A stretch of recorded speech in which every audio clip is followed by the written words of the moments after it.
We got to have this one for the people. Oh, People right, need yeah, to hear right. this. So this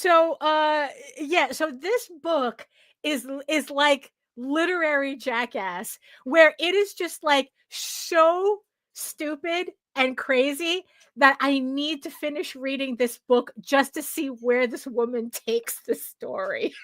What is this story, Daphne? It's literally Beauty and the Beast, but rewritten as a porno. It is.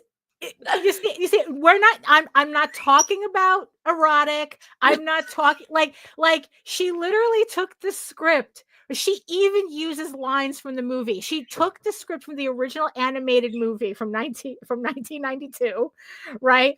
And she just like barely changed all the names, right? The Oh only thing my that I could give god. her though is she kills off the father, which is fine because it's like Who needs you it? never Nobody liked that needs it. character anyway. And it would be But weird if she Daddy was has there. she has everybody in there. Like I said, it's like I wanted to throw the book across the room when the ciphers for Lumiere, Mrs. Potts, and Cogsworth show up in this story. But the thing is though, it's like I am absolutely riveted by this because I just can't believe how blatant it is. Is she gonna get sued? I don't think so. There's enough change that she made in the book that it's technically hers, but if you know, you know. And if you don't know, she will make sure you know. Oh my god. Good morning, everyone. It is March 3rd, 2025.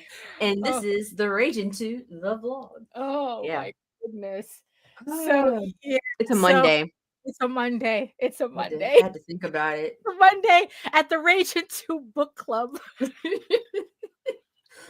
Oh my god. I'm not Oh, reading anything near as interesting, and I thought I had it going on with my Satanic Panic book. oh my Yeah, I goodness. finally got around to reading that. Because, like, Uh, being like fucking reliving Wampa. it again. Yeah, word. Oh Oh my my god. goodness. Ready? Absolutely not, but hit it. Ta-da.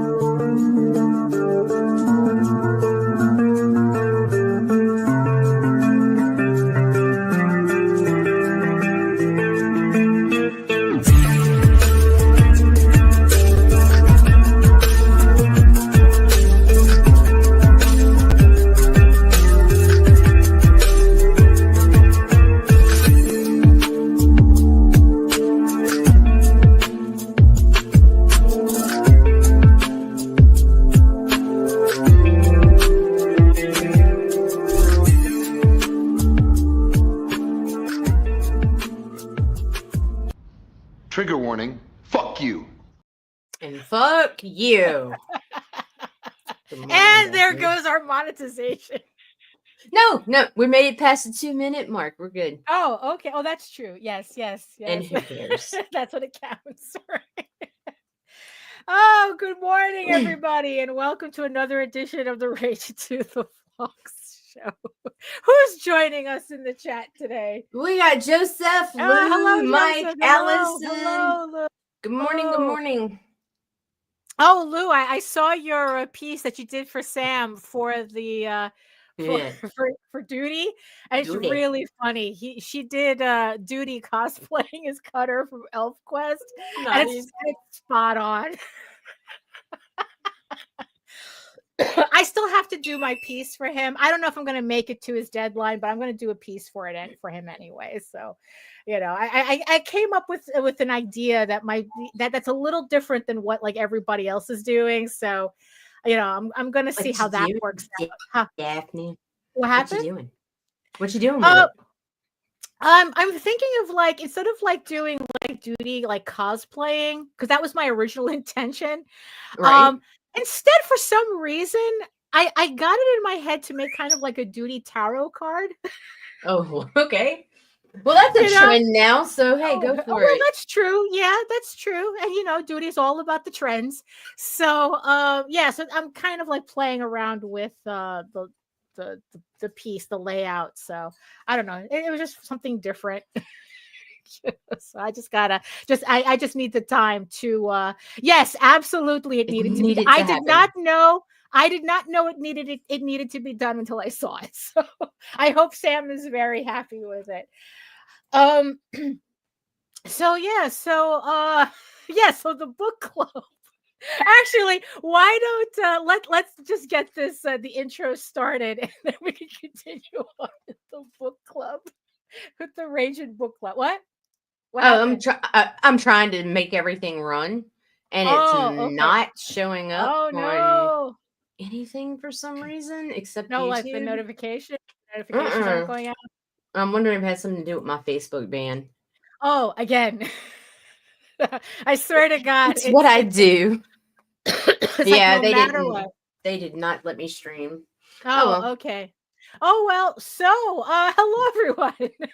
Good morning, Michael. Hey. My name is Daphne Lage, and I'm a cartoonist, illustrator, and comic book artist from New York. I have been self-publishing comics since 1992, and you know what that means. I feel like I'm taking crazy pills. Oh, it should be. Exactly. It's the only way to survive it, I swear.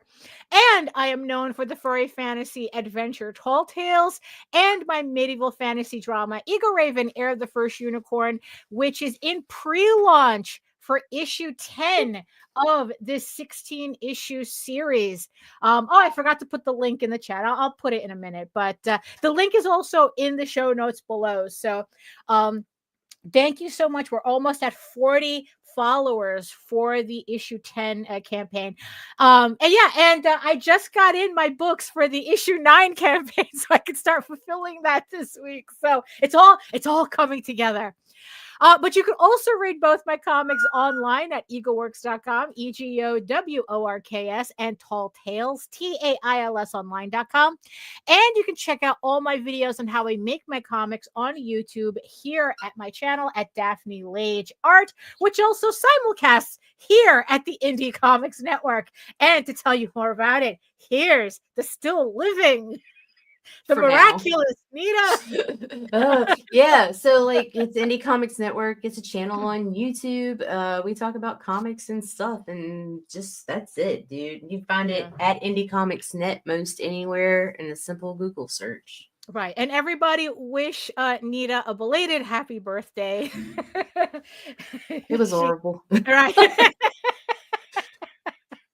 Well, you can't win them all, right? So for those of you wondering about the absolutely ridiculous intro I was talking about, so the book that I'm currently reading is called The Wrath of Roses by Violet Taylor.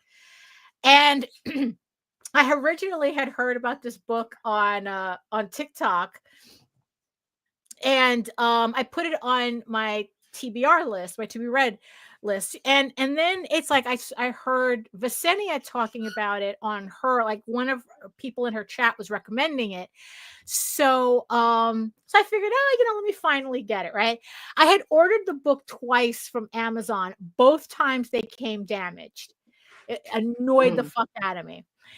And then I decided to go straight to the author, and I paid for their deluxe edition, right. Which in the end, which is why you should have a website, because because Amazon couldn't get their shit together, so I spent my money directly on the author through her website.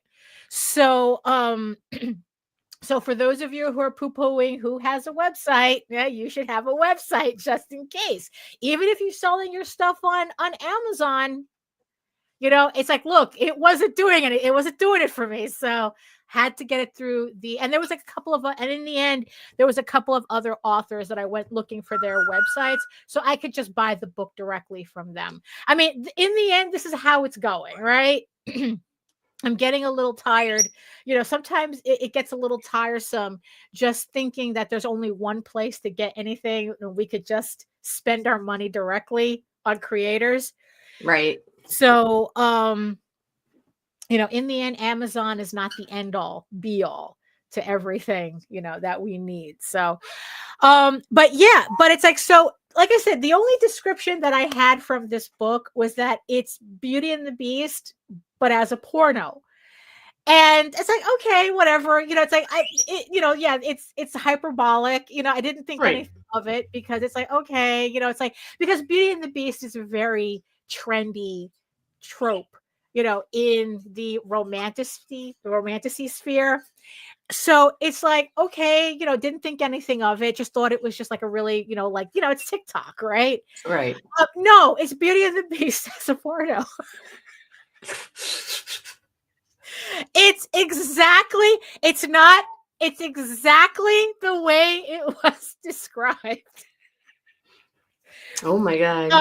Like I said, it's like, what is it? It's like, Nicholas had sent me something. I forgot what he had sent me, but I had answered him back saying, there is a difference between trash and garbage. Oh yeah. This is trash. And I mean that, and it's like, look, it's like, I'm goofing. And I mean that like a raccoon in a McDonald's dumpster. Right. I mean, it's like, because it's like, it's stupid because it's so on the nose, because she wants you to know exactly what she, like I said, she uses dialogue from the movie and everything in here, right? Right. But it's beautiful trash. It's like I have to read it to the end. I am having a good time. Let's just say that, right? This book is high frame at any literary awards whatsoever. But if you're into this type of trashy shit, I highly, highly, highly recommend it. 7 stars. 10 stars. All the stars. All the stars. And Oh my gosh. here's the funny thing too, right? I have yet to read a smut book that let me down.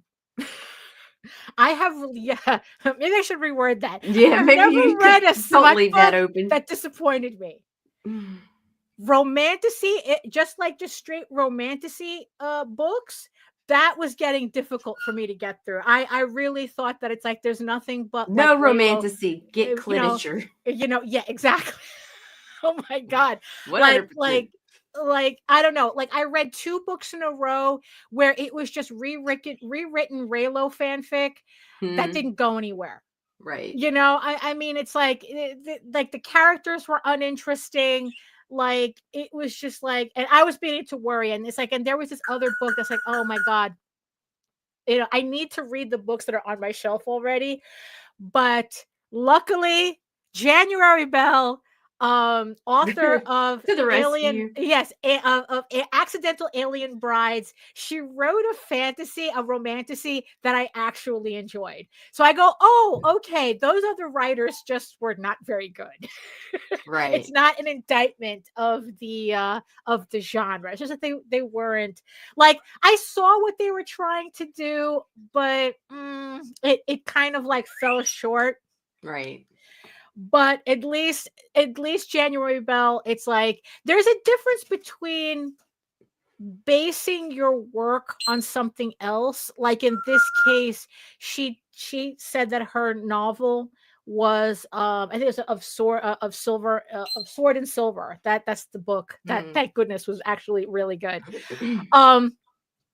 That she had said that she was inspired to write that book from The Witcher, based on The Witcher. But it doesn't read like a Witcher fanfic. It's a very fine line. Like you can see where she puts in little Witcherisms. Right.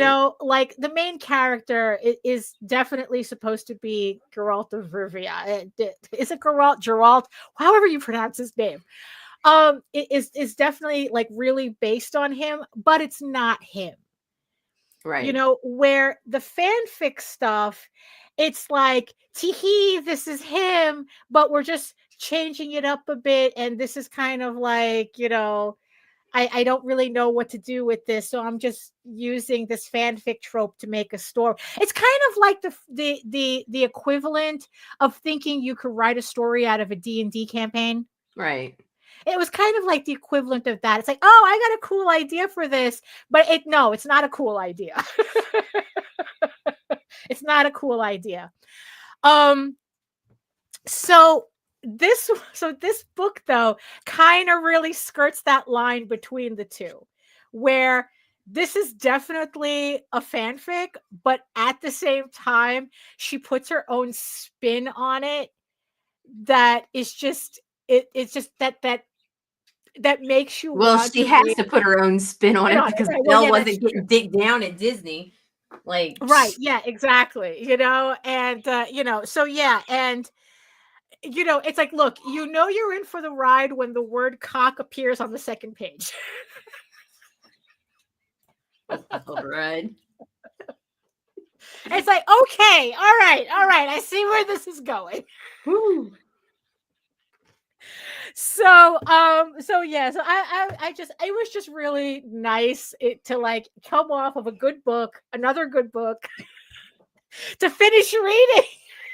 Stop talking. To finish reading finally a good book, and then to go into this one, and it's just like it's like a roller coaster. It's like, you know what, I'm having a good time. It's palate cleansing. Yes, it's palate cleansing. Yes, the last book in this one was definitely palate cleansing, because I have a couple of other Kickstarter books that I have that I'm still kind of like, are you gonna suck, and not in the good way. It's like, because the one thing that I'm seeing in novels that I really, really don't like, especially in this genre, is how every author feels the need to write like 1,000-page tome, and it's only Oh my gosh, right?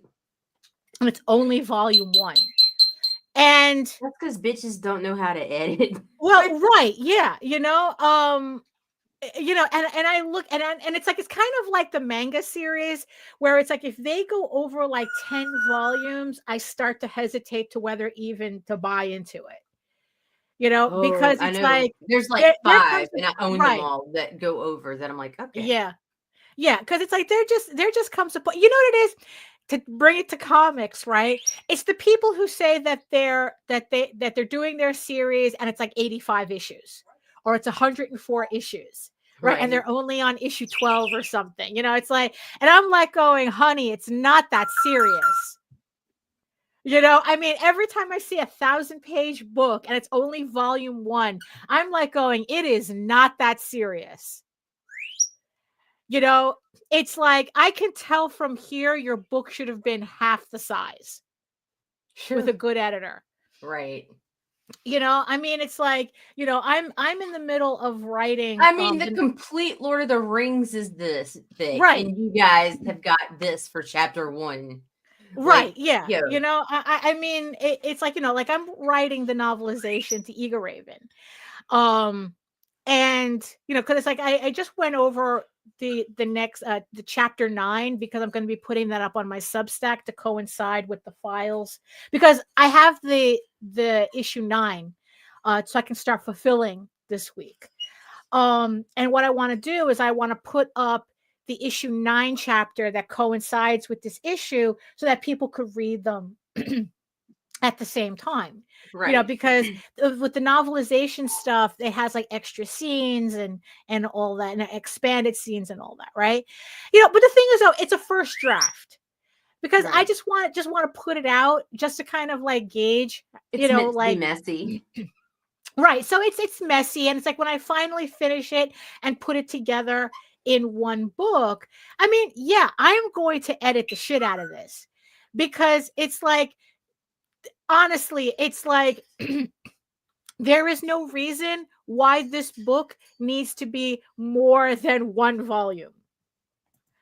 Like this entire story written like this, it should be just one book. That's it. And it's like people who have their comic book plotted out for 100 issues are doing it because they're afraid to release it. Oh, that's an interesting take. It's kind of like the people who are forever world building. And there are people in comics who do that too, where it's like, oh, I haven't gotten the world down yet. It's like, oh, I have to finish all the background stories before I could do issue 1. And then it's like 10 years later. But well, I mean, yeah, that's funny. I didn't think of the fact that there's that certain, like, it's like, it's 100 issues because that's how big and vast and deep my story is. And I'm like, no, it's not. It's not. It's not. Trust me, it's not. It's like your story I is tried to only, dive in and broke my neck in the shallow end. yeah, it's like, it's like, this is the importance of editors, okay? Because so once I get this novelization together, right? It's like my idea is to go through it, shorten a lot of sentences, because when you're in your first draft, you're in the groove of like being all poetic and and this, that, and the other thing, and kind of like skirting that line or purple prose. But then it's like, once you really start to go and edit the words, like edit, then you realize, you know what? Like these 3 sentences, I could say it in one. And in the end, it's like that's kind of like the 80% of editing is just shortening sentences, Right. you know? And it's just like way too much. Looking at Stephen King and Brandon Sanderson, don't get me started on George R.R. Martin. Yeah, it's like, bro, That it's like, asshole. edit. Now don't get me wrong though, because it's like, the idea is not to edit it so that it sounds like a 3rd grader wrote it. Right. And at the same time, it's like you're not writing an instruction manual. You're still writing prose. So there still has to be an element of creativity in the way you use your words in it. So it's like, just because Grammarly tells me it sounds like, it's like, it wants me to change a sentence to a more straightforward sentence, sometimes I won't do that because it sounds a little too straightforward. That it's like, no, they don't talk like that. It's like there has to be a little bit of that character inflection in the way they speak. Right. Or it's like just in the prose itself, where it's like, I'm writing a fantasy novel. I'm not writing an IKEA instruction manual. So there has to be a certain level of craft in the writing. But so whenever I see a book, a volume 1 that's 1,000 pages, right, it really makes me question, like, I don't have all goddamn day. Right. Yeah. And it's like, look, it's not that I want to rush through a story.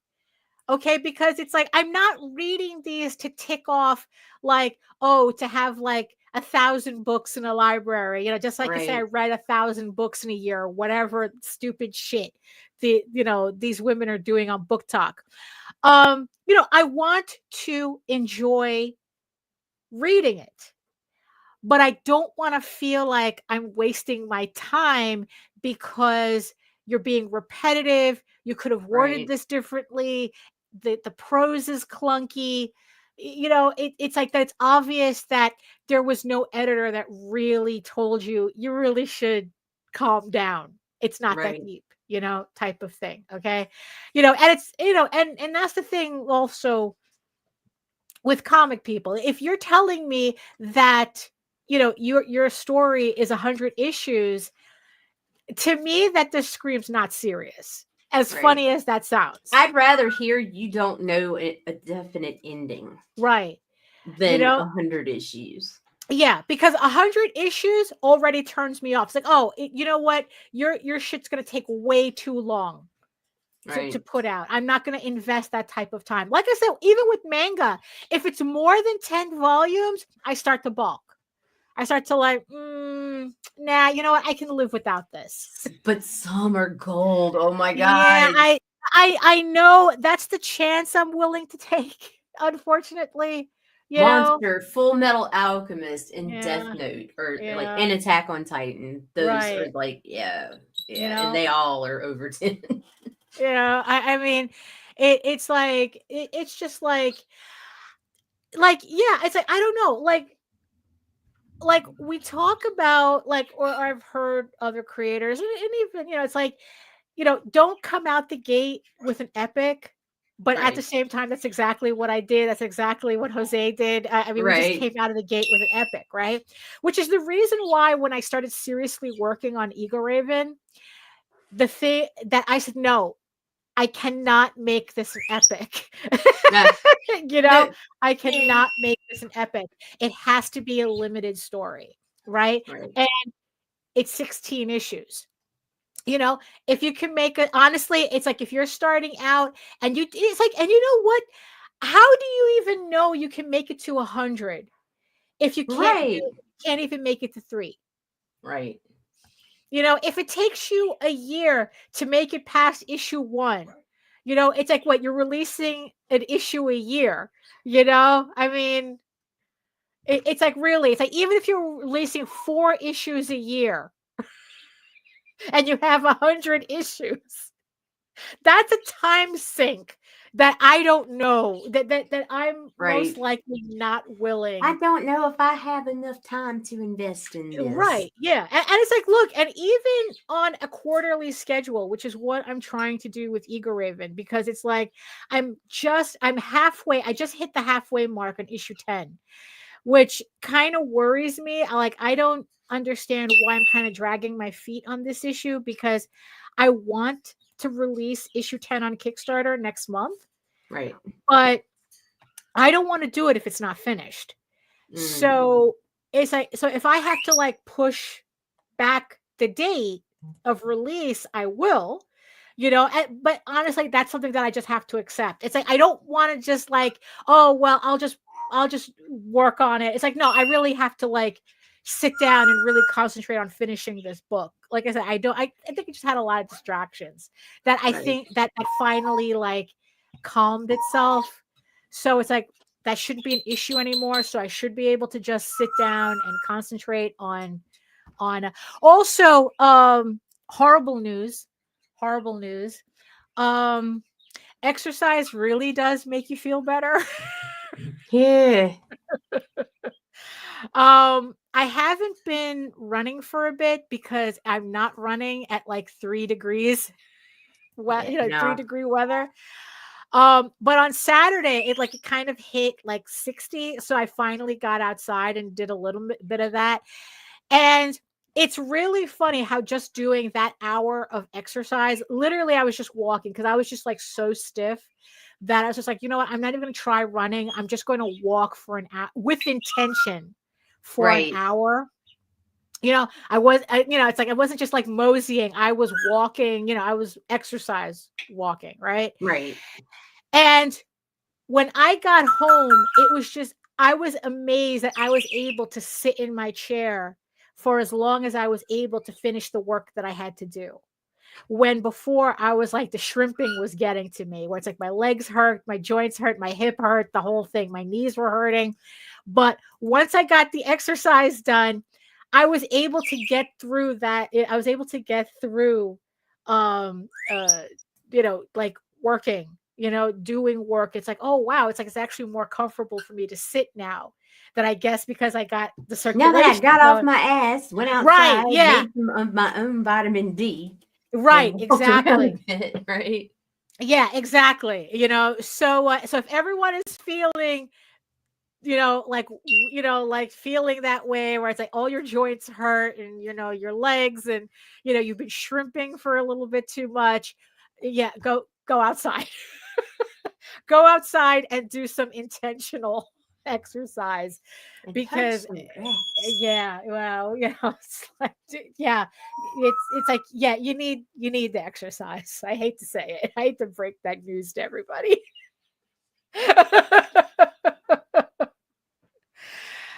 Oh my goodness. But also another thing that I was doing just this morning, actually right before I came on, I came into the StreamYard. I was, you know, getting my stuff together, right? And I noticed in my video folder where I have all my cue cards that I had a file there that I didn't remember that I had. So I just looked at it, and I guess this is supposed to be, I guess, I'm not sure if this is supposed to be in notes for a video, a long form video I was planning on doing. I never But even then, it's kind of like a little all over the place. I guess it was just like an initial thought process. Right. That I just happened to write down just to put it for later. But the thing is, though, it's like I go, oh, it's like this is actually something I could, read on the air just to kind of like, I don't know, just because like, it's relevant. It's relevant, definitely, because the name of the file is "So You Want to Make Comics." It's like, nice. Kind of like that. It seems appropriate. Yeah, it's slightly. I think it's slightly related, right? Insert GIF of Captain America and the chair. Oh, so you want to make comics, right? So so these are just like random. These are just a list of my random notes that I have for this. So I'm just gonna read through it and just kind of like, I don't know what what kind of like everybody thinks about it. Okay. So it's like, okay, so you want to make comics. Know your why. Wanting and doing are two different things. What is pushing you in this direction? Right? How are your foundational skills? Are you working on your craft as you go on this journey? Just because your mom likes your work doesn't mean you're ready to jump feet first into print on demand and Kickstarter. 'Cause God knows we see plenty of those, right? Yeet. A lot of passion projects. Maybe zines will be a good practice for you as you build up your skill set. No comics here. No, sir. No, sir. This is a fine establishment. This is a decent establishment. They are also, so zines are also much cheaper, a much cheaper barrier to entry. Go to indie comics zine conventions or post your work online to gauge how people react to your work. Right. And it's like, yeah, because I've been seeing a lot of people do that now, that they're going back into zines. I don't know, for some reason I've I'm seen just a few. yeah, where it's like people are just getting Xeroxes of their shit done and they're just putting it out there like that. Right. I mean, it's like I guess it's like, you know what? It's like they just Go figured for it's it. like, yeah, go for it. It's like, you know what? If I want my stuff out, so this is the way to do it. You want to buy zines for $5, you get like, yeah, and that's the funny thing too, because it's not like zines are any cheaper, any less expensive. That's more the accurate term. Any less expensive than comics. Because a comic, well, I guess it depends, right? Because it's like, what, you buy a comic for $5 at your local comic book shop, right? Right. And then it's like on Kickstarter, it's usually around 10 with another 10 for shipping, right? And then the zines that I've been seeing have been like $5. And you get, a Xerox, a folded Xerox thing. So I don't know if just people are just getting used to the higher prices of everything, or because it's like, oh, because it's like, like zines used to be like $1 and shit, but then again, so did comics, right? So okay, so also on my notes, are you an ideas guy? Where are you looking for artists and writers to bring your project to life? Are you creating relationships with them? Are you accounting for your budget? Oh, are you accounting for your budget to pay these people? I'm just reading this straight. Obviously, this was just like I said, a kind of like stream of consciousness, so the grammar might be a little off. If you're broke and still want to gather a crew to make your comic, how are you accounting for this?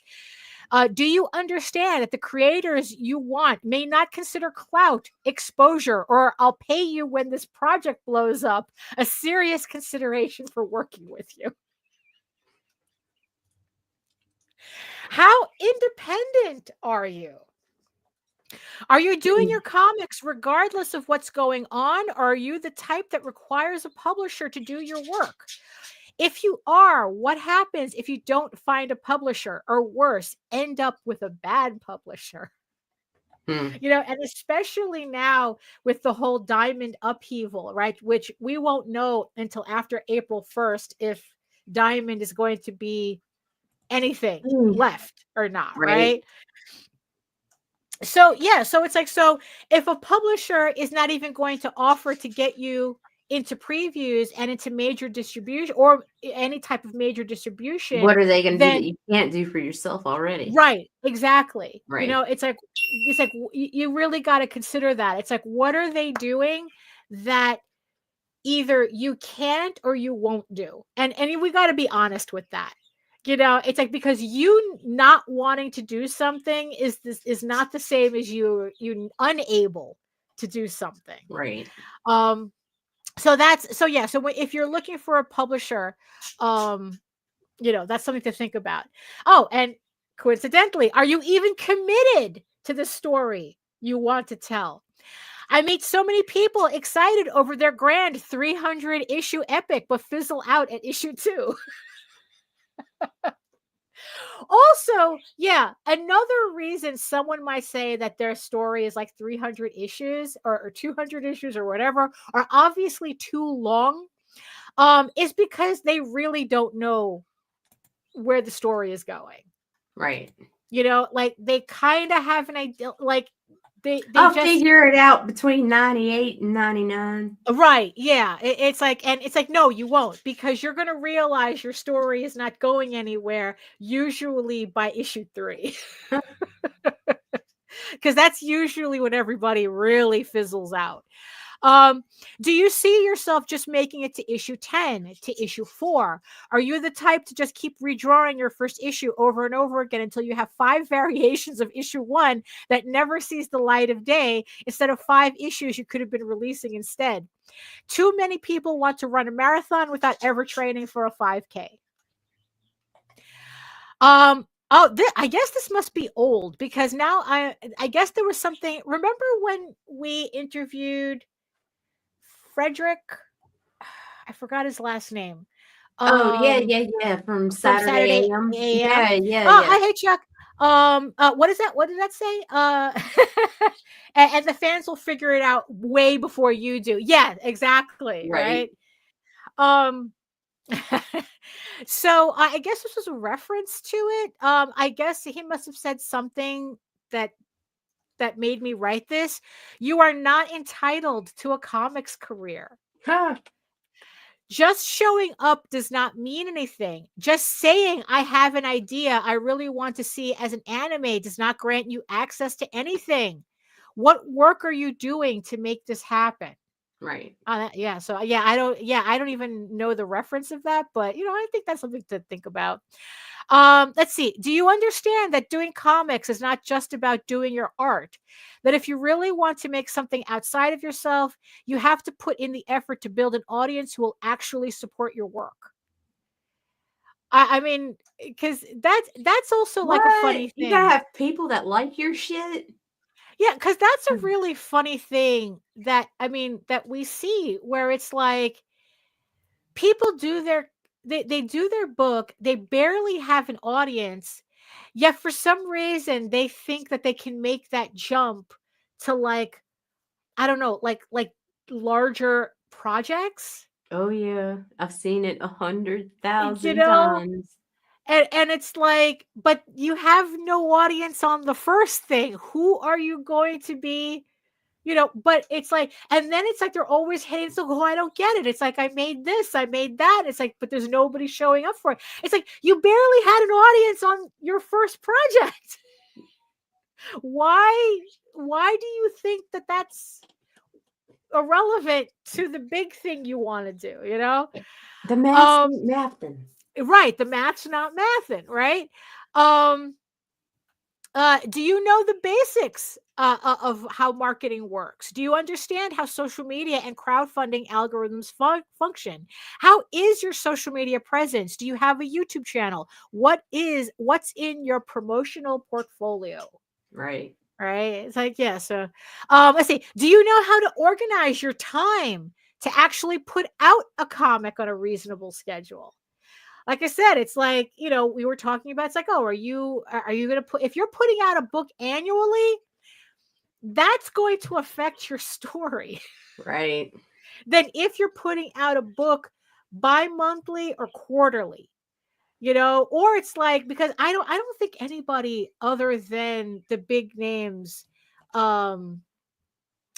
Most people have the attention span of a 7-year-old. If the story doesn't grab me, it will be one and done. Right. Yeah, I mean, and you need to keep it coming at yeah, a fast because rate. it's like those 2 novels that I didn't like. Like, I knew from the beginning, from very early on in the book, that I wasn't going to enjoy the books, but I thought Right. that maybe if I pushed through, it might get better. No, it doesn't get better. Push It through. it doesn't, yeah, it doesn't get better. If you get that feeling that you're not going to enjoy this in the first, like, I don't know, Move on 20 and pages, move on to something you will. yeah, move on, move on to a book you'll You enjoy. got 5 pages, and sometimes not even that. Like, I Right. swear And to God. Tuesday says he gives a book 100 pages. He gives an author No, 100 pages to I convince him. don't have the attention span for that or the time. Because you Like, know what? Because if a book was good, you wouldn't be counting pages. right. Makes you You think. know? In fact, if a book's really fucking good, you're gonna be grabbed within the first fucking Yeah. page. The Right. first fucking page. Because I think Yeah. about the Dark Elf trilogy. The fucking you are immediately sucked into that fucking world. Right. Yeah. Fucking, let's see what else. Dragons of Autumn Twilight. I mean, like, Uh-huh. yeah, no, books grab you. Like, Yeah. from Right. go. At least in And my experience. If and I'm not comics, happy by yeah, 5 pages, fuck it. yeah. And comics are the same thing. It's like what? It's like I don't know. I think that a first issue, like, you really got to grab them on your first issue. I agree. That was one Clan of the Cave exception. Bear. One Right. exception. Yeah. That we were Oh no, all no. There's 2. Because the Crystal Cave was slow too. And right. that one, yeah. So. Right. I mean, it's like, yeah, those books that we were reading at an inappropriately low age. Right. Flowers in the attic. Oh my God. Jesus Christ. It's like, what? We were reading that at 13? Shit. You You know? were 13? I was like 11. Yeah, right? It's like people, freaking out over the books that kids are reading now. It's like, Right. You have pussies. no idea what our librarian was pushed into us. Yeah, That is it's like, entirely we were too reading. much time. Yeah, it's like, I don't think I made it past Valley of the Horses though. Right. I don't remember. That's what the second book, I think. Those were like really big ass books too. They were pretty big even books. back then, But yeah, really.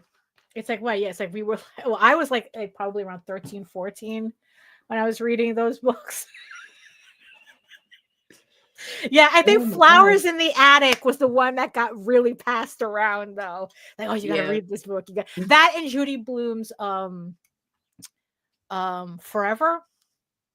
Was it Forever? I don't know. Yeah. I like. Yeah.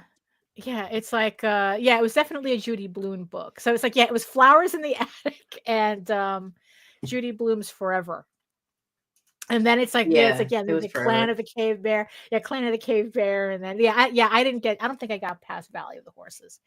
Where was I? Where was I? Let's see. What do you do when you're in between issues? How do you keep your audience engaged until the next release? I see too many people who put out a comic once every year or so, pretty much disappear between issues, then wonder why they're not getting any traction. Oh my gosh, right? Because we forgot you existed, bro. Well, yeah, exactly. It's like, even if that first issue was entertaining, if I don't see the second, it's like, look, if I have to wait another year just to get another like 24 to 32 pages, it's like, I'm not even going to remember that, that although you see, this is also the thing, I guess, between the difference between novels and comics, right? Because novels are literally put out once a year. I mean, it's like, sometimes it takes about 2 years to put out a second book in a series. So most of the books that I'm reading, I found them on Kickstarter. And then it's like, okay, now I have to wait for next year for the next book to come out, or probably 2 years. And it's like, but in the end, that's why I go to the author's websites, because Kickstarter might actually just be like a special edition thing for them. And then you could get more of their books off of their website or on Amazon or whatnot. Right.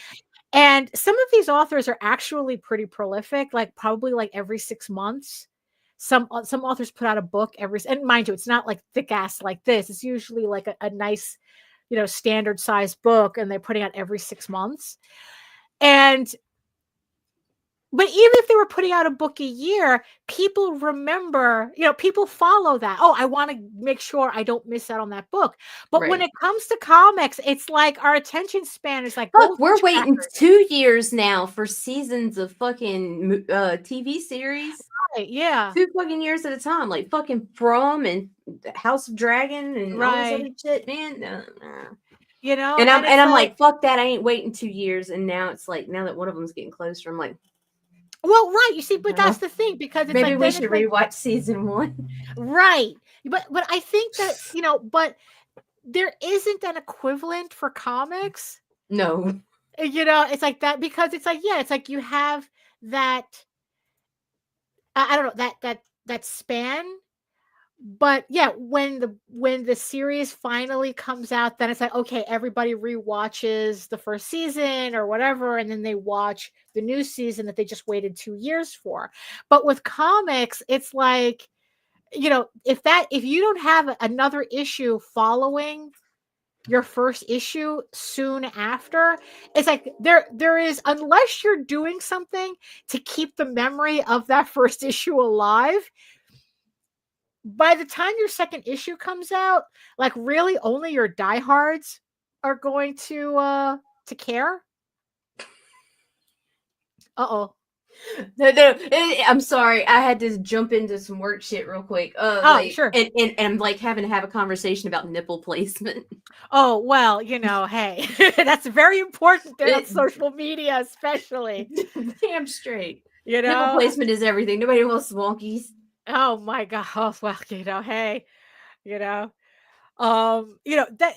that's what guys you see, guys don't realize the amount of adjustments we have to do.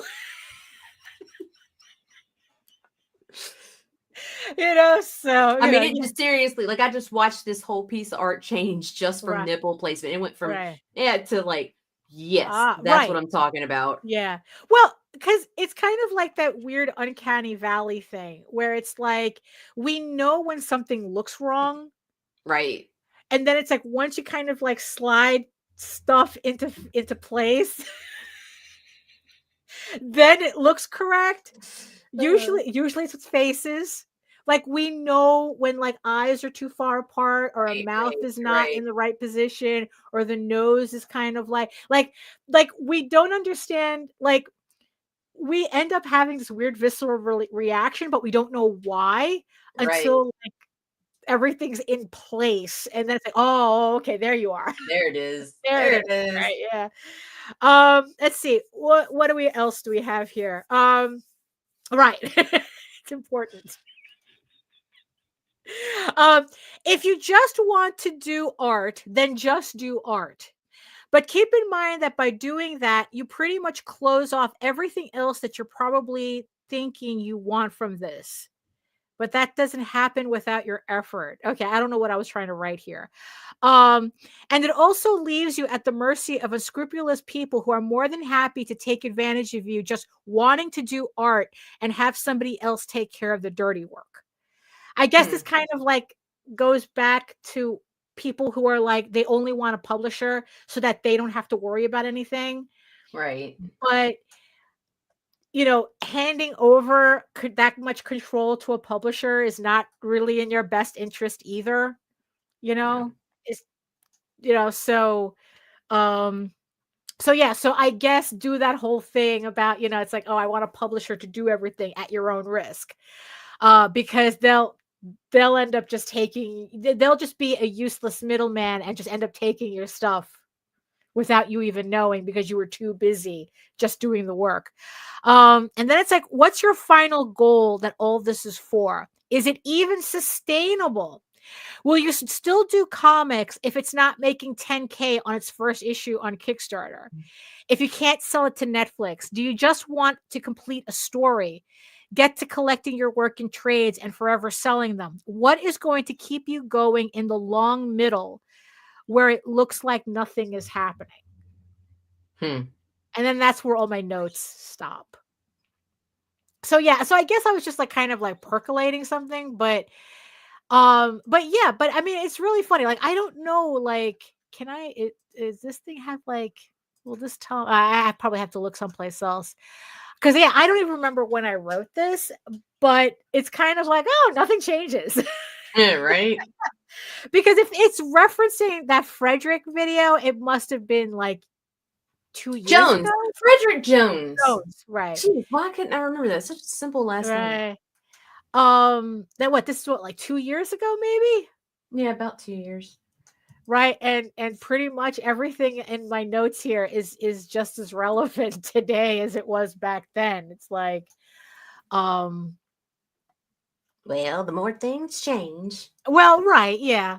So I don't know. It was just something I thought was just interesting to read because I just figured, it's like I have no idea what I was trying to do there. I think that's when we were debating on doing long form editing videos, because I just found some notes too. It was a list of knots, and it was something that you had worked on too. What the fuck did I do with it? Oh, yeah, right? I don't like we were planning trying to do something, right? But and then yeah, everybody started dying, and then people got oh well, sick. everything started happening. Yeah, no, I just fucking found it. Like, where the fuck did I Right. put it? We need to figure out what we were trying to do, because I think we had a good idea. Right. And now it's like whee.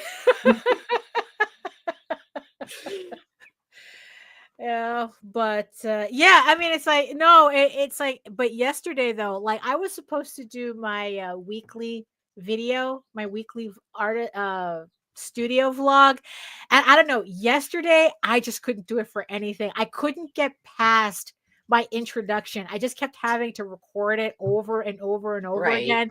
And I'm like, you know what? If I'm this tongue-tied just at the introduction, maybe it's just not a good idea for me to do this video right now, but the thing is, I'm going to see if later on today I can do my, because because the problem with a habit is that you have to keep doing it. Damn it. Overrated, so yeah, so it's like I just kind of have to kind of like get myself together later and just like sit down and actually like just do the video. But at the same time, I'm just really distracted by all the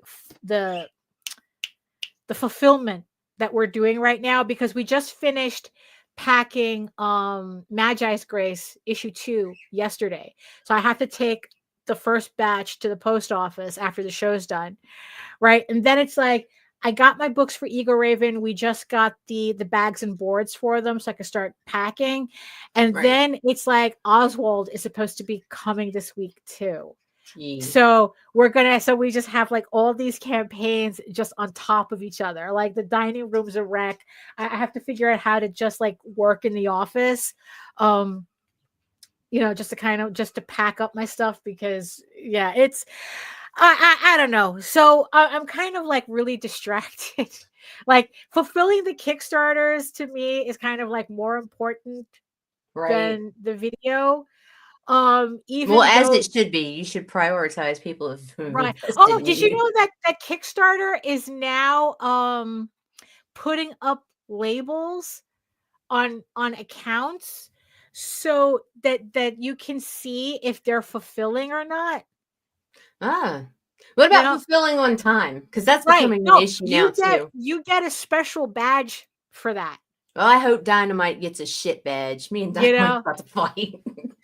It's like, yeah, that there's these little badges now and also it shows anybody looking at your account, it shows them when you were last in the account. So that's interesting. Yeah, I thought that was interesting too, because it's like, because then that way, if all of it, they can't say that's like, like you can see whether someone abandoned the account or not. Right. Because it's like if you're logging into your account, you should know, you should be seeing all the stuff that you should be doing. So now anybody coming to your page can now see when was the last time you were in that Kickstarter account. And I thought that it was kind of like I thought it was interesting. Yeah, because I mean, what's the badge? Is a particular And they one thing they need to do, I swear to God, is they need to mark these fucking accounts with a little tick for every time you've dropped a pledge.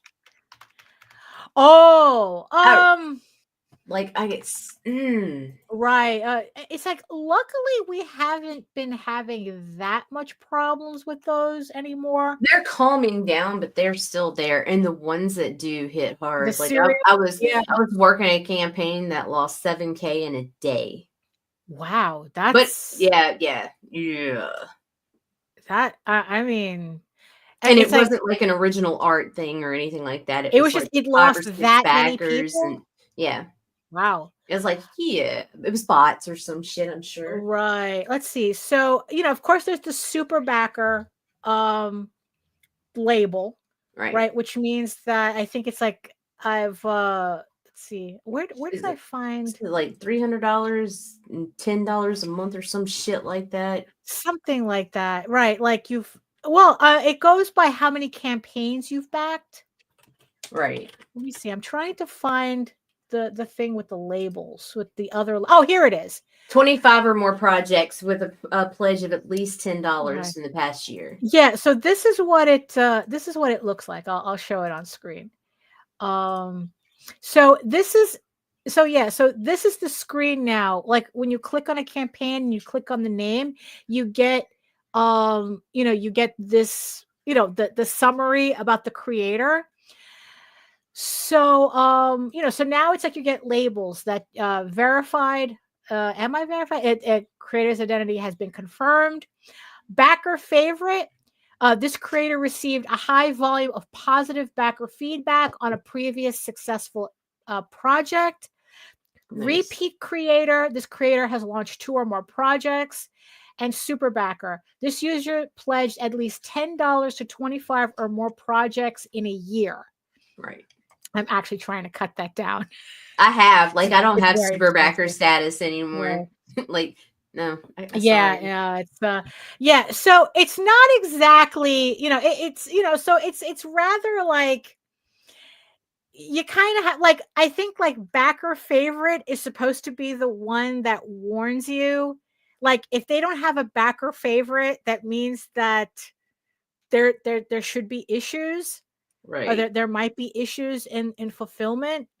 And I guess because that's all I can, because it's like it's nothing like like there's like a big red A or something stamped on an account. It's just it's still kind of, you need to kind of like pay attention to a creator.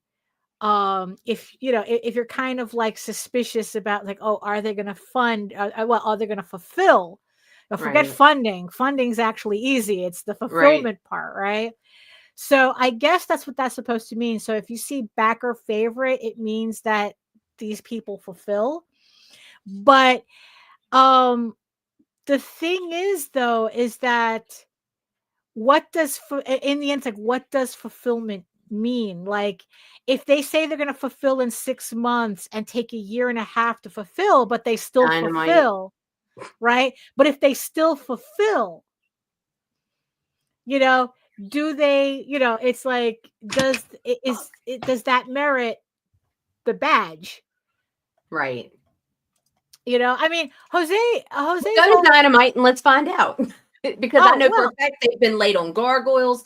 They fuck people over. There's time with Darkwing Duck. Yeah, let me see.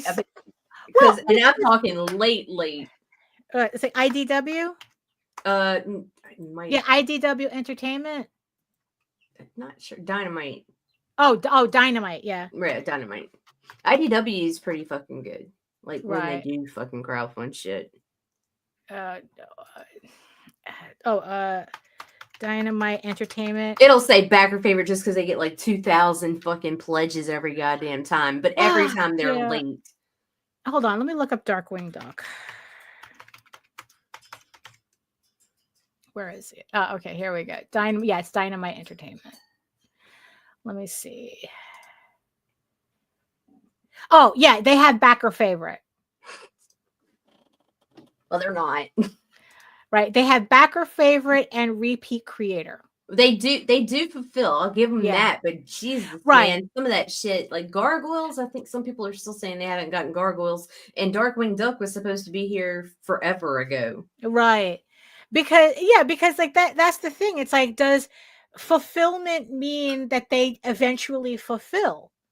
Because if that's the case, like, well, if they run a campaign and they only fulfill it 5 years later, is that, I don't think that's the spirit of oh, there you go, Allison.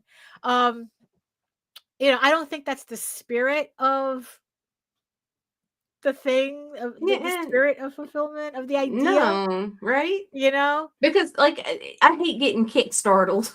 Right. Yeah. Well, I mean, I like my tracking number and be like, oh yeah, there it is. But I've had packages show up and it's like 4 or 5 years later, and I'm like, what? What's this? What? What? I don't even remember you, sir. Right. Yeah. Yeah. Yeah. What's funny is that because we sent out Magi's Grace, and once we did the labels, emails go out, and someone had emailed back going, oh, could you tell me which project this is for? Oh shit. So it's like I can only imagine how many projects, how many Kickstarters they must get that it's like they see a track. Oh wait, I forgot. Which one is this? Right. I don't know. So yeah, but that could be a whole other topic. It's like all the things that like it's a technicality on Kickstarter, but in reality is like, kind of like the way that Kickstarter is constantly hammering that it's not a storefront. Right. That it's like that that you're kind of like, that pledging to a Kickstarter, even if it funds, does not guarantee that you'll get the product. Right. And there's still some people who kind of use that. It's like, oh, well, when people complain about not getting their books, like, oh, well, Kickstarter's in a storefront, it's, and it's like, yeah, what Kickstarter says that they are and what they tolerate and what the expectation is to a creator, of a creator on Kickstarter are two different things. Because it's like, yeah, you know what? The people who are buying comics on Kickstarter, you better believe we think this is a storefront. Damn this straight. Is just a storefront that we just have to wait. We have a code. We have a code. Yeah, right. It's kind of like that. Like, it's like, look, we're pre-ordering your book. Unless your campaign fails to fund, the way 99.9% of the people buying comics on Kickstarter see Kickstarter is a pre-order for a book. It's a storefront that does pre-orders. Right. I mean, this is not an investment. You're not a hedge fund. You're not an ETF that I'm investing in. It's like that, which reminds me that I have to check on something later. But it's like this is it's like I'm supposed to get a book at the end of this in a rather reasonable time. Right. So that's also another thing that I guess, And I'm a very patient person too. Right. Like that time can even seem somewhat unreasonable as long as you are meeting that deadline. Right. Like, if you're not going to be, if you haven't finished your fucking book yet, and then you've got 6 months left to work on it, you don't say you're going to fulfill in 6 months because you still got editorial bullshit and problems can arise. Right. You put that date a year out. And if you come early, great. That's the only time it's okay to come early. Right. And, and if I know you're going to like print your book overseas, like I understand what that entails. That it's like that. But be that it's like with that date. Right. It's like, yeah, it's like it takes 3 to 6 months, usually, depending on the type of book that you're getting done and how many you're getting done, right? But it's like, yeah, you don't say you're going to like, you're going to fulfill in 3 months when it's going to take you 6 months to get the books Right. back. Put that shit 9 months out. It's okay. Right. Yeah. It's like, yeah, it's like, and I think that in the end that's what it is. It's like, look, yeah, I don't mind waiting too, as long as I know, as long as I can see, updates, Oh my God. That's updates, another thing they're updates. terrible with. Oh my God. People would just Yeah. be asking so many questions. They would not respond to anything. Right. Like Yeah. fucking But assholes. I It's like, think this that is a that's also, business. I think that that's also the reason why they put that, they just put you on blast as to when the last time you're in your account. Because it's like, if they have all these comments that they're not answering, but they were in the account like 10 minutes ago, Right. you can assume that they're ignoring all the comments, which is not a good look. Because the thing is that, like, the books, right, the novels that I buy, right, so they're all printing their stuff overseas most of the time. Right. So it's like I'm always keeping an eye on updates as to, like, okay, like, when are the books coming in? And what's really funny is that they also, even with their updates, for some reason the novels, they don't get their timelines right either. A lot of the books that I got, they're technically all late, but because they showed, they had very consistent updates, I didn't feel as bad. Because, like, oh, it's still at the printer, it's still overseas, it's in a container, it's stuck in customs, I that. totally Yeah. appreciate the Yeah. updates. Yeah. I mean, there's one author who she's binding her books by herself, like by hand. So it's like, okay, so this is going to be a slow process, but as long as we know, she's showing how many books that she's doing and how much she's having, and it's like, okay, as long as I see that you're working on them, we're good. That's all I need to know. But yeah, it's just kind of funny how it's like, with comics, we're very less tolerant Right. of that stuff. That, like, for authors, it's like, I don't know. I could be just me. I just want my shit. Yeah, I just want my When stuff. when you told me it was when you told me I was gonna get it. Right. Yeah. Like you could tell me it's gonna take a year to get this book out to And I'll me. wait. Yeah, I'll wait. Um, just tell me if it takes a year and one day. Just tell me. So I think that's kind of I think that's kind of it for me. I mean, it's like, I just thought that the notes thing was kind of funny because, yeah, it It felt was like interesting. we were trying to, like, do something, but for the life of me, I can't remember what we were We trying were to do. planning something because Something. I found notes too, and it's like, what the fuck were we gonna do? Yeah. Yeah, for the life of me, I just, and it's funny, even if we do remember what we were going to do, I don't think either of us have the time to do whatever it was anyway. But so any final thoughts for the peoples? No, I'm good. Right, yeah, okay. And yeah, that's pretty much it for me too. So thank you so much, everybody, for hanging out with us in the chat on this Monday, this very cold Monday. I think it's like It they is said it was like cold. 17 degrees or something outside. And we got a wind warning. I don't know what the hell this Oh weather no, is it's doing out really here. bad. Yeah, I know. It's like it's like, really, I can't wait for, like, the 3 weeks of spring that we're gonna get before it goes You guys straight have into summer. spring? Yeah, I know, right? Before it goes straight into summer. Oh my goodness. And it's like, yes, and I see you, our beautiful eyeball people watching us from regions beyond and hanging out with us for this babbly hour for whatever reasons you needed to. I hope you got your work done having us in the background, supplying you with whatever, like, white noise you needed. Whatever this is. Yeah. But thank you so much for listening to us too. So So yeah, so if you want to learn about me and my artwork and my campaigns, you're going to head on over to my main portfolio site at egoworks.com, EGOWORKS. We could find links to all of my galleries and social media sites, but I mostly post to Facebook if you're interested in seeing sketches and current work in progress stuff and any live updates I may have. And remember that you could also catch me here on YouTube at my own channel at Daphne Lage Art, with 600 plus videos of live streams and draw streams and tutorials and whatever it is art related that you need. It's in the archive somewhere. And of course, my semi-weekly art live stream Wednesdays at 4 p.m. Eastern. It usually alternates. I think I did one last week, so I don't know. Depending on how I feel, I might do one this week. I'm not sure. Depending on I don't know, because I do have a lot of fulfillment to do, so we're going to stick with the schedule. I did a live stream last week, so this week we won't have one. So next week we will have a draw stream.